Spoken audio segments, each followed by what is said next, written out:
고백하겠습니다. 예수님 안에서 난 언제나 행복합니다.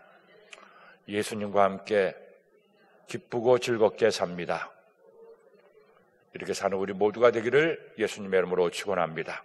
하나님 말씀 열왕기하 23장 3절 한 절 말씀을 보도록 하겠습니다.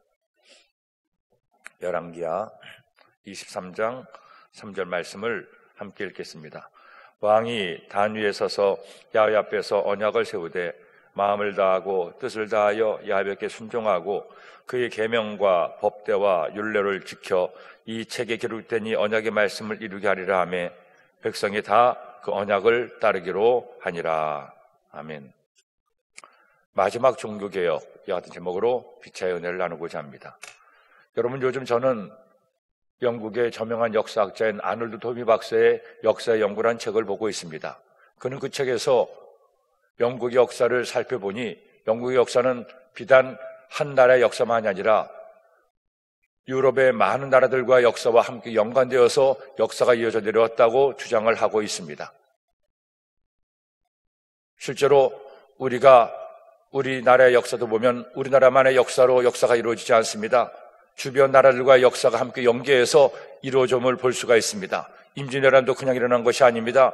임진왜란은 도요토미 히데요시가 전국을 통일한 다음에 그동안에 백수십 년 동안 싸웠던 무장들에게 땅을 나눠줘야 되는데 땅을 나눠줄 만한 땅이 일본에 다 없었습니다. 그래서 궁여직제 끝에 명나라를 친다는 명분으로 그들에게 땅을 나눠주기 위해서 임진왜란을 일으켰고 우리나라를 침략을 했던 것입니다.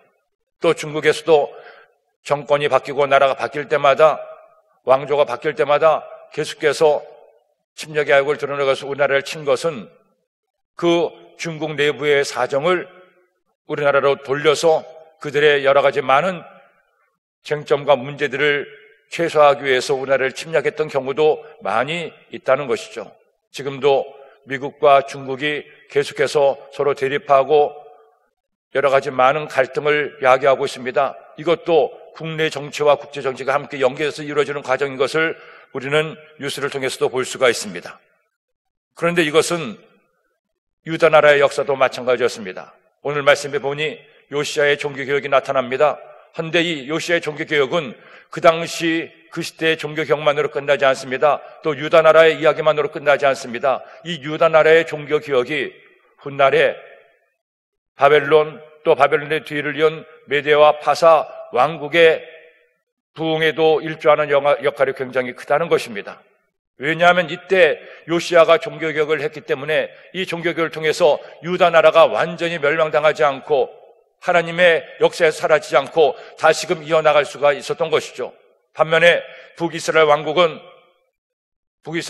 마지막 왕이었던 호시아 때 나라가 멸망당했습니다. 그리고 아수르는 그 북이스라엘 왕국의 영토에 살고 있던 이스라엘 사람들을 다 아수르의 땅으로 끌고 가고 다른 이방인들을 북이스라엘 왕국의 영토에 남게 했습니다. 물론 소수가 있어서 그들이 서로 함께 결혼하면서 이제 이스라엘 민족의 혈통 자체가 사라지고 말았지만 남유다 왕국은 바벨론에서 멸망당한 것은 마찬가지였지만 다시 그들이 바벨론 땅에서 포로에서 귀환해서 유다 나라의 정체성을 이어가게 되고 유대 민족을 이어가게 됩니다. 그리고 다시금 이스라엘 왕국을 세웠다가 로마에 의해서 또다시 나라가 침략을 당하고 그리고 로마에 속국이 되지만 그럼에도 그 유대 민족은 그냥 없어지지 않고 2000년의 유랑의 세월을 통해서 버티고 견디다가 마침내 새로운 나라 이스라엘을 2000년 만에 세우게 되었던 겁니다. 왜 그런지 아십니까? 바로 이 요시야 시대의 종교개혁이 있었기 때문에 요시야가 종교개혁을 일으킴으로 오랫동안 사라졌던 하나님의 말씀, 율법의 말씀을 회복했습니다. 그리고 그 율법의 말씀 따라 다시 한번 종교개혁을 통해 야훼 하나님에 대한 신앙, 성전에 대한 신앙과 말씀에 대한 신앙을 회복했기 때문에 비록 나라는 바벨론에 의해서 멸망당하고 말지만 그래도 성전에 대한 사모함과 율법에 대한 그리움이 있어서 그것을 가지고 70년간 포로 생활을 견디고 마침내 70년 만에 그들이 예루살렘으로 이스라엘로 귀환할 수가 있었던 겁니다. 그렇기 때문에 이 요시야의 종교개혁은 이스라엘의 역사에서 굉장히 중요합니다. 이때 이 종교개혁이 그나마 이스라엘의 명맥을 이어가고 야훼 하나님에 대한 신앙을 이어져 오게 했기 때문입니다. 만일 이때 종교개혁을 일으키지 않았다면, 말씀에 대한 회복이 없었다면 오늘날 우리도 이와 같이 하나님의 말씀으로 하나님의 뜻을 분별하고 하나님 은혜를 얻는 일이 굉장히 힘들었을 거예요. 그렇기 때문에 오늘 우리가 나눌 이 요시아의 종교개혁을 통해서 유다는 망하더라도 유다 민족은 망하지 않고, 하나님의 성전은 허물어졌어도 다시금 성전이 회복되고, 그리고 하나님의 말씀이 유대 민족에게 살아 역사할 수 있던 이유를 이 말씀을 통해 함께 보도록 하겠습니다. 자, 그렇다면 어떻게 요시아가 종교개혁을 일으켰는지 한번 말씀을 보도록 하겠습니다. 먼저 이방 예배를 없애게 됩니다. 1절로 14절 말씀에 나오는데 1절로 2절 말씀을 읽겠습니다. 왕이 보내 유다와 예루살렘의 모든 장로를 자기에게로 모으고, 이에 왕이 야훼 성전에 올라가매 유다 모든 사람과 예루살렘 주민과 제사장들과 선지자들과 모든 백성이 노소를 막론하고 다 왕과 함께 앉으라. 왕이 야훼 성전 안에서 발견한 언약책의 모든 말씀을 읽고 무리의 귀에 들리고. 여러분, 오늘날 이스라엘 사람들이 믿는 유대교 신앙, 그 유대교 신앙의 핵심은 두 가지입니다. 지난 시간에도 말씀을 드린 것처럼 하나님을 예배하는 성전과 그들의 삶 속에서 하나님의 뜻으로 살아가는 율법의 말씀, 성경과 율법이 유대교의 핵심의 신앙의 근거입니다. 하나님께서 모세에게 성막의 모형을 보여주시고 성막을 짓게 해서 이제 온 천하에 오직 성막 안에서만 살아계신 하나님을 예배하고 하나님께 제사를 드림으로 하나님을 만나게 했습니다. 그러다가 솔로몬 시대 드디어 하나님께서 솔로몬을 통해 성전을 세우게 하시고, 이제 땅에 고정된 성전을 통해서 내가 이곳에 내 귀를 기울이고 이곳에 내 눈을 두고 이곳에서 하는 너희의 기도에 귀를 기울여 너희를 만나고 너에게 복주겠다고 약속하십니다. 그때부터 예루살렘 성전은 그들의 신앙의 중심이었습니다. 그들이 하나님을 만나고 하나님 은혜를 경험하는 가장 중요한 자리가 바로 예루살렘 성전이었습니다. 그렇기 때문에 예루살렘 성전을 짓고 난 다음에는 그 성전을 제외하고는 어디서도 하나님을 예배하거나 제사하지 못하게 했습니다. 오직 예루살렘 성전 안에서만 하나님을 예배하고 하나님을 만나게 했습니다. 왜냐하면 하나님께서 그곳에 계시겠다고 말씀하셨기 때문이죠. 그러기에 북이스라엘 왕국이 정통성을 결여된 채 멸망당하는 이유도 예루살렘 성전에서 하나님을 만나지 않고 베델가산에 산당을 세워서 금송아지를 만들고 하나님이라고 예배했기 때문에 결국 나라가 망할 수밖에 없었던 겁니다. 태생적으로 북이스라엘 왕국은 멸망의 길을 걸어갈 수밖에 없었습니다. 하지만 유다 왕국도 마찬가지였습니다. 예루살렘 성전은 있었음에도 백성들의 편의를 위해서 이전부터 있었던 산당에서 야훼 하나님을 예배하고 제사하는 일들이 있었죠. 그렇기 때문에 이와 같은 성전에 대한 하나님의 그 믿음의 근거가 희박해지고, 심지어 성전 안에 우상을 만들고 성전 안에서 우상에게 절하는 이 극악한 죄악을 하나님께서 버려둘 수가 없었습니다. 그러기에 그 성전에 모이게 하셔서 하나님을 예배하고 그 성전에서 하나님 말씀을 그들에게 익히고 듣게 한 것입니다. 모여서 하나님의 성전에 모여서 하나님을 예배하고 은혜를 받고 거룩을 회복합니다.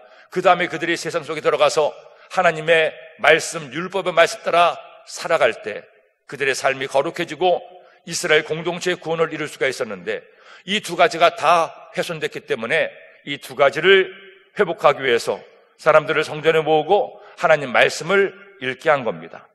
그렇기 때문에 여러분, 오늘에도 마찬가지입니다. 우리가 신앙생활 하면서 가장 중요한 두 가지가 있습니다. 예배와 말씀 행함이에요. 우리가 모여서 하나님을 예배하는 것이 굉장히 중요합니다. 왜? 예배를 통해 우리가 하나님의 은혜를 경험할 수가 있고, 예배를 통해 내 죄가 사함받을 수 있고, 예배를 통해 나의 거룩함이 회복되어서 하나님의 은혜 가운데 살 수가 있기 때문이죠. 하지만 우리가 하나님께 나와 예배 드리는 것만으로 만족하면 우리의 신앙은 반쪽짜리입니다. 하나님의 전에 나와서 하나님을 예배해서 은혜를 받을 뿐 아니라 우리가 세상 속에 들어가서 꼭 해야 될 일이 있는데 말씀대로 살아야 되는 거예요. 내가 하나님의 뜻, 하나님의 생각, 나를 향하신 하나님의 마음을 알기 위해서 하나님 말씀을 읽고 알아야 됩니다.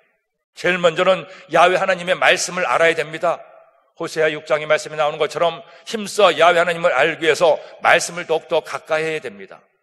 그리고 말씀을 알 뿐 아니라 말씀을 깨달아야 돼요.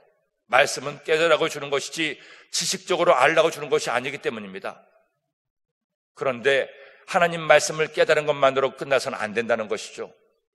말씀을 통해서 하나님을 기쁘시게 하고 내 삶이 변화되기 위해서는 말씀대로 실천하고 말씀대로 살아야 돼요. 내 마음을 다하고 목숨을 다하고 힘을 다하여 내 하나님을 사랑하라 하는 말씀을 우리가 읽고 알았습니다. 아하, 하나님을 사랑해야 되는구나. 그러면 깨달아야 됩니다. 그래, 맞아. 하나님을 사랑하며 살아야 돼. 내가 이제까지 하나님을 진정 사랑하지 못했지. 말로만 사랑한다고 했지. 정말로 목숨을 다하고 마음을 다하고 성품을 다해 하나님을 사랑하지 못했지. 내가 잘못했구나. 이제 바르게 하나님을 사랑하며 살아야겠구나. 근데 여기서 끝나서는 안 된다는 거죠. 그러면 하나님을 사랑하는 것을 우리가 실천해야 돼요. 하나님을 사랑하는 모습을 직접 행해야 됩니다. 한 성도님이 저에게 그런 말씀을 하셔요. 그 성도님은 모든 예배를 빠지지 않고 나오시는 성도님이신데 수요일도 금요일도 새벽에도 주일은 말할 것도 없고 저에게 하시는 말씀이 목사님, 제가 이렇게 길을 쓰고 어떻게든 시간을 내서 아무리 힘들어도 예배를 드리는 이유가 있습니다. 어떤 이유십니까? 목사님, 저는 정말 부족하고 잘난 것 없고 잘한 것 없는 사람이었는데 하나님은 들어 예수님 믿고 하나님의 자녀가 되었습니다.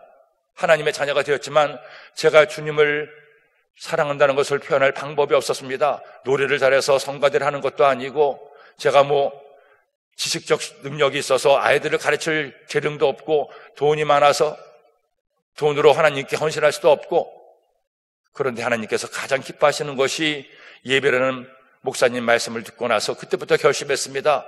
그래, 내가 다른 거 못해도 예배를 통해 하나님께 내가 하나님을 사랑하는 것을 보여드려야지. 목사님, 내가 하나님을 예배하는 것은 하나님께 나의 사랑을 고백하는 방법입니다. 우리가 하나님의 말씀을 깨닫게 되면 말씀대로 행하기 위해서 노력을 해야 됩니다. 어떤 분은 제가 새벽마다 말씀을 묵상하는데 그 말씀을 직접 손으로 다 써가면서 그 말씀을 내 것으로 삼기 위해 노력하신다는 이야기도 들었어요.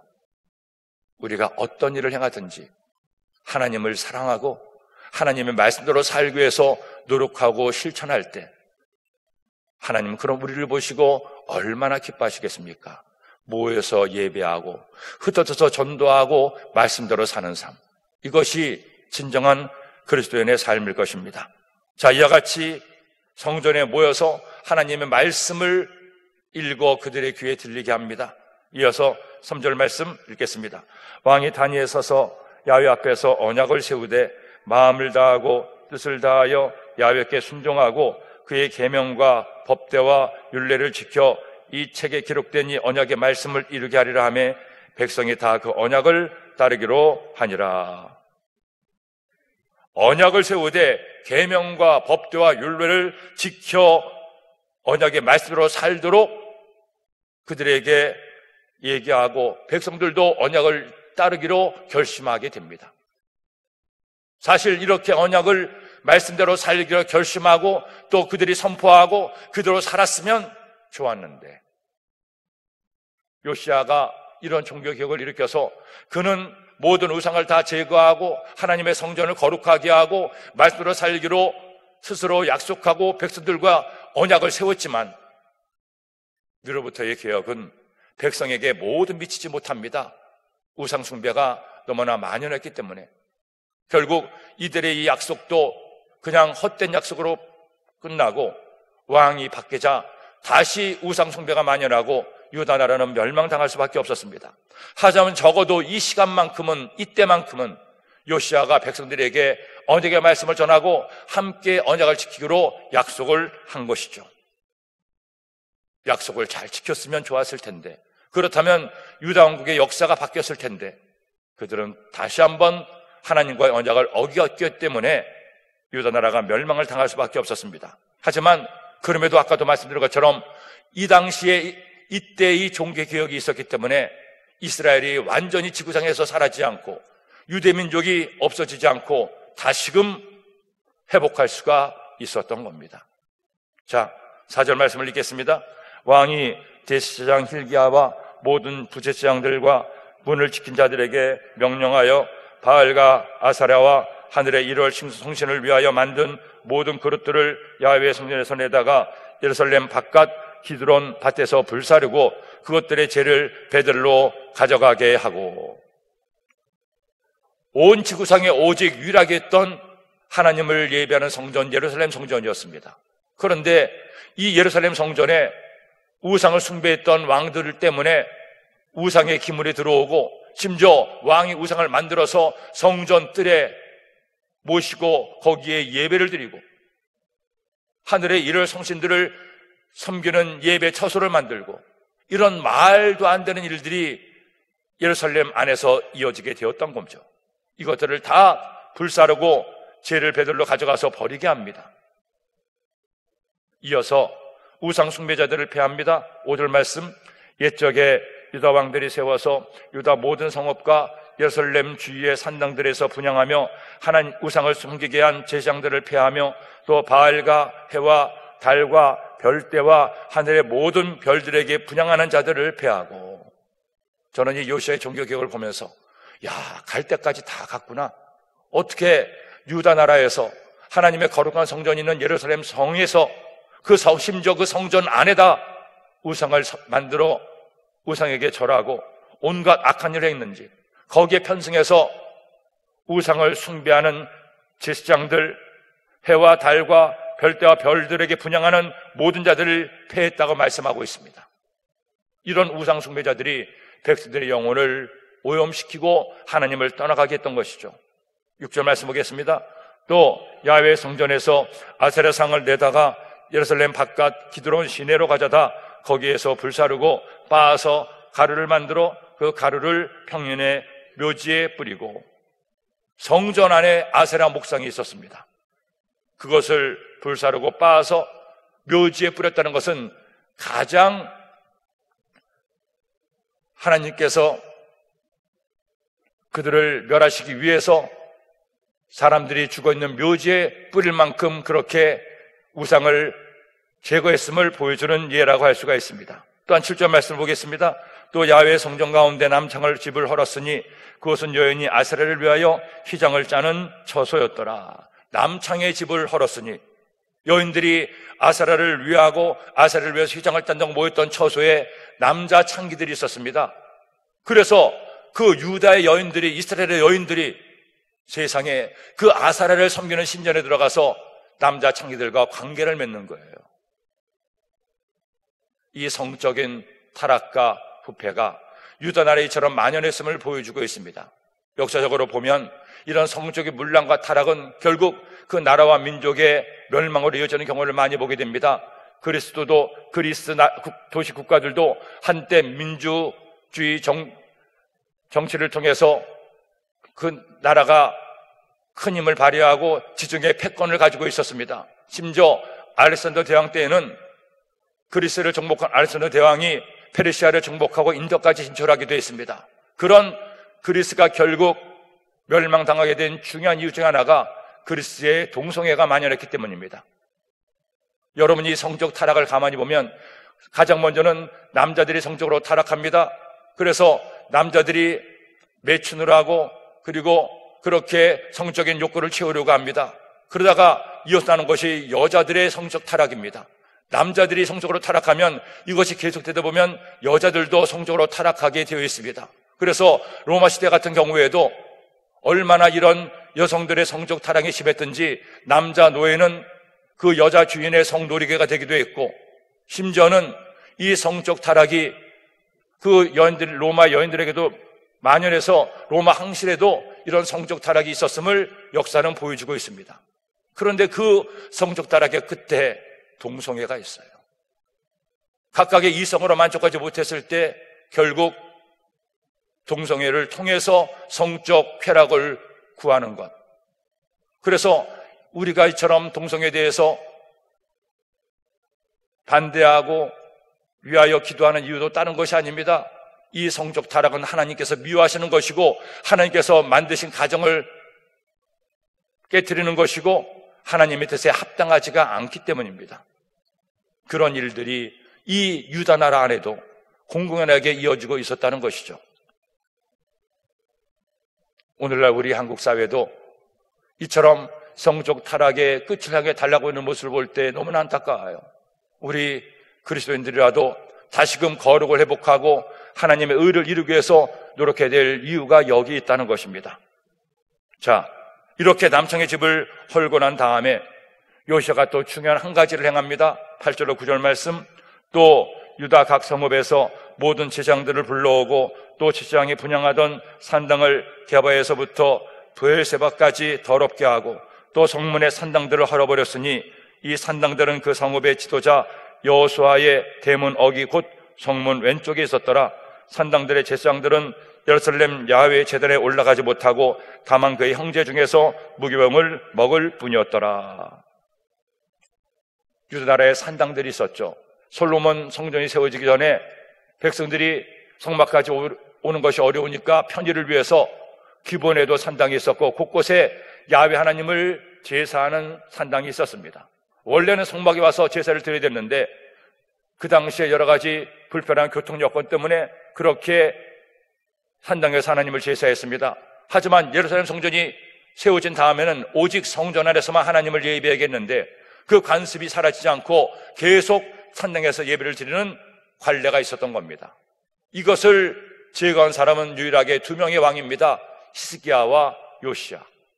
이 산당들을 다 제거하고 오직 예루살렘 성전 안에서만 하나님을 예배하도록 그렇게 산당을 없앤 것이었습니다. 그래서 성전 예배에 올인하게 했죠.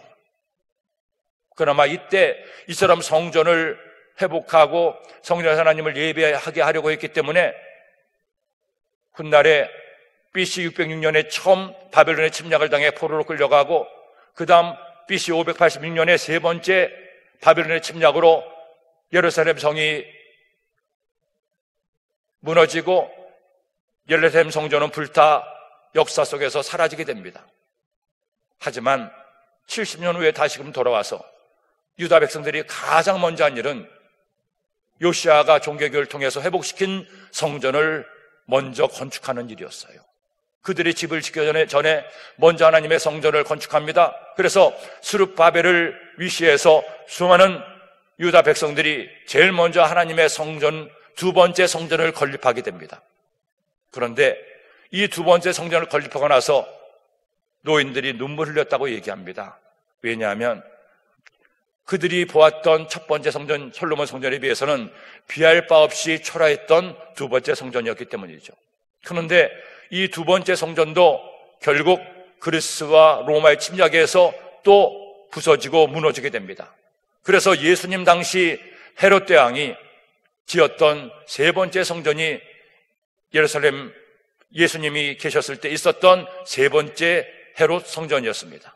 하지만 그 헤롯 성전마저 AD 70년에 로마 티토 장군의 침략에 의해서 무너지고 이제는 사라져버렸습니다. 그리고 솔로몬의 성전이 있었던 그 터에는 지금 이슬람의 황금사원, 마호멧이 하늘로 승천했다는 전설이 있는 이슬람의 황금사원이 자리 잡고 있죠.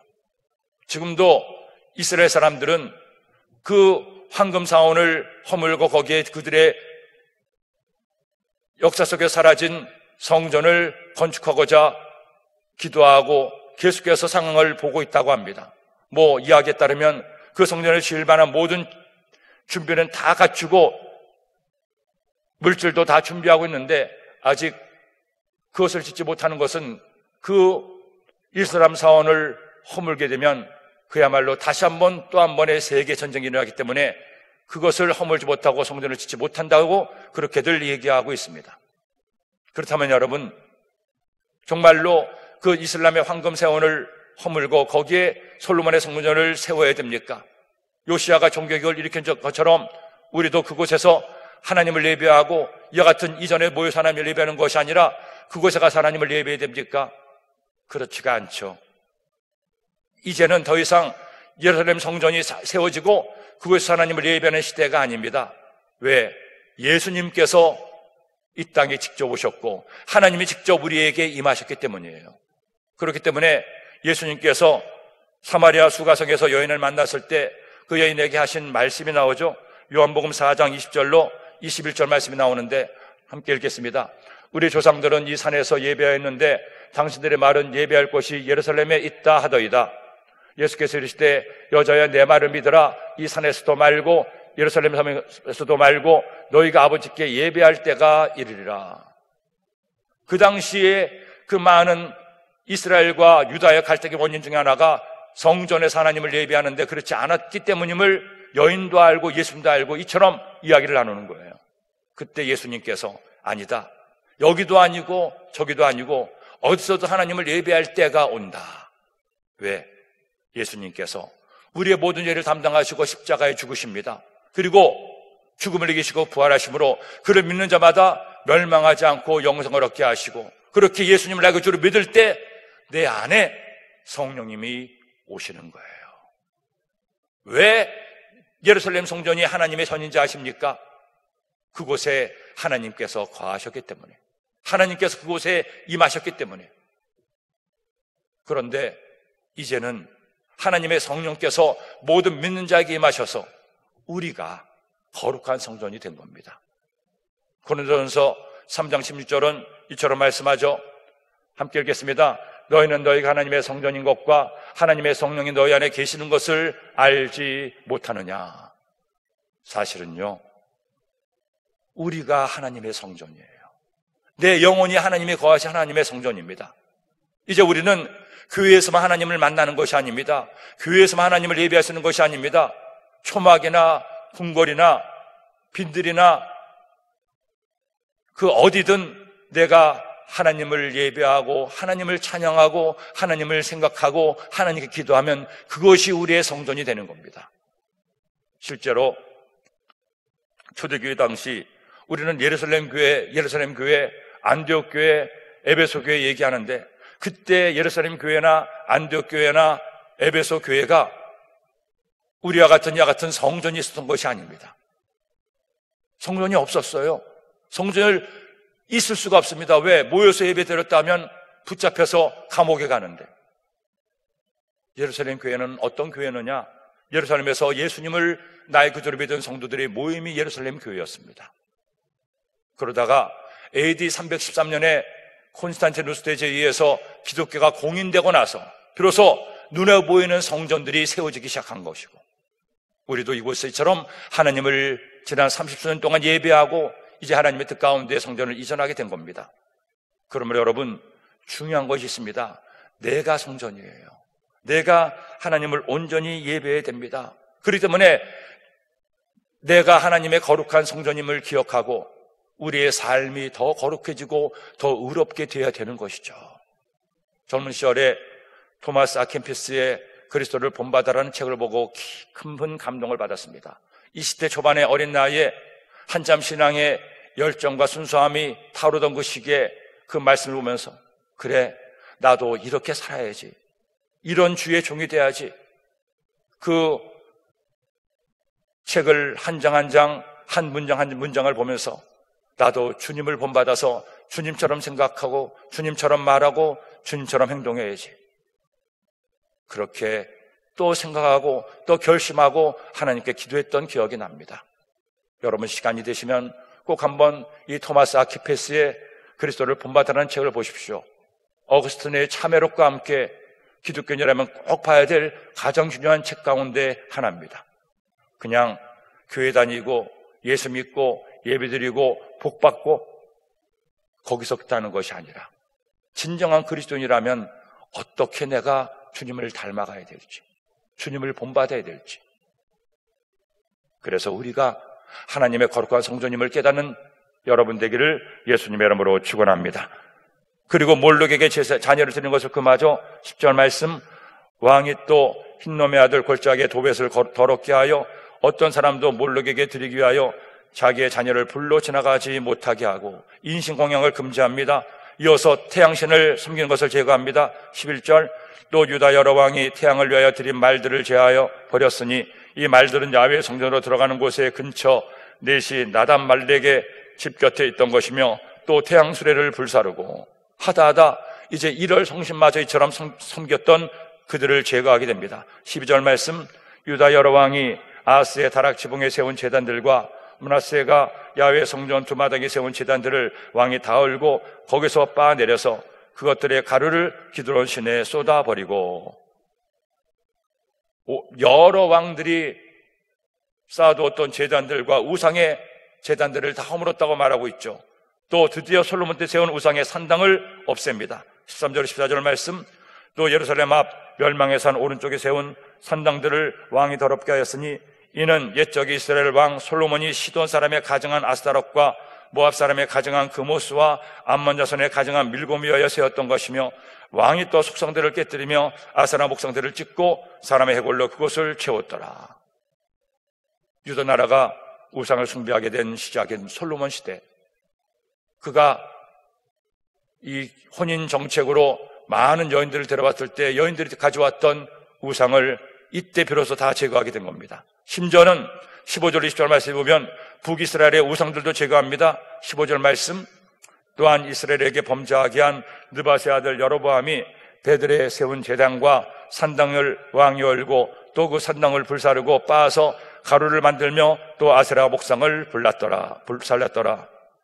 심지어 베델까지 사람을 보내서 베델에 있었던 산당을 제거합니다. 빻아서 가루를 만들고 아세라 목상을 불살라버립니다. 베델은 북이스라엘 왕국의 영토였죠. 이제는 아수르가 정복해서 이스라엘의 명맥이 끊어진 그곳까지 가서 우상을 제거하게 됩니다. 그리고 16절 20절 말씀에 보면 우상 숭배자들의 뼈를 다 불살라 아예 근원을 없애게 됩니다. 읽겠습니다. 요시야가 몸을 들이켜 산에 있는 무덤들을 보고 보내어 그 무덤에서 해골을 가져다가 제단 위에서 불살라 그 제단을 더럽게 하니라. 이 일은 하나님의 사람의 자녀였더니 그 전한 야훼의 말씀대로 되었더라. 요시야가 이르되 내가 보이는 저것은 무슨 비석이냐 하니 성읍 사람들이 그에게 말하되 왕께서 베델의 제단에 대하여 행하실 이 일을 전하라 유대에서 왔던 하나님의 사람의 묘실이이다 하니라. 이대로 이르되 그대로 두고 그의 뼈를 옮기지 말라 하매 무리가 그의 뼈와 사마리아에서 온 선자의 뼈는 그대로 두었더라. 전에 이스라엘 여러 왕이 사마리아 각 서급에 지어서 야훼를 경노하게 한 산당을 요시아가 다 제거하되 베델에서 행한 모든 일대로 행하고 또 거기 있는 산당의 지장들을 다 제단 위에서 죽이고 사람의 고를 제단 위에서 불사르고 예루살렘으로서 돌아왔더라. 여로보암이 베델에 산당을 세우고 거기에 금송아지를 만들어 우상을 숭배하게 했습니다.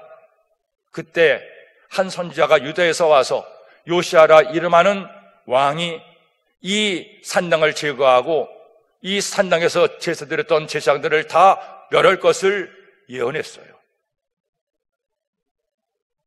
그 일이 오늘 약 250년 후에 그대로 이어지게 되는 겁니다. 열왕기상 13장 2절 말씀에 이와 같은 말씀이 나오죠. 읽겠습니다.